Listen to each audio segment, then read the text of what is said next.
Madina ko'chalaridan birida hech kim yo'q, qarovsiz bo'lgan bir ikki ko'zi ojiz kampir yashar ekan. Hazrati Umar radhiyallohu anhu o'sha kampirni ko'rib bir oz qalblari erib, rahmi kelib, oldilariga kelib aytibdiki, onajon, yaqinlaringiz ham yo'q ekan, farzandingiz ham yo'q ekan.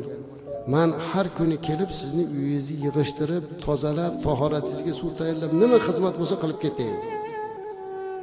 Mana shuni birovga aytmang. Men o'zim kelib qilib turaman.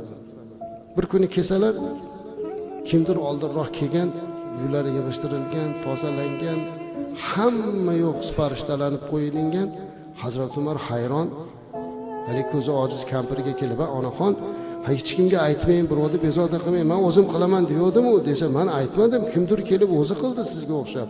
Kim desa, ichkaridan Abu Bakr Siddiq radhiyallohu anhu chiqib ketdilar. O'sha paytda mu'minlar amiri edi. Hazrat Umar ko'rib yig'lab olibdilar. "Ya amiral mu'minin, ey mu'minlar amiri, nima qilyapsiz?" desa, "Mana shu kampirga yordam bergani keldim." Shuning uchun Hazrat Umar aytgan ekan, "Qachon men bitta xayrli ishni qilaman desam, mendan o'tib ketaverasiz" degan ekanlar. Shu musobaqa shunaqa edi ekan, ularning musobaqasini qarang. Bizga o'xshab dunyoni ko'rsatish musobaqasi emas, savob musobaqasini qilgan.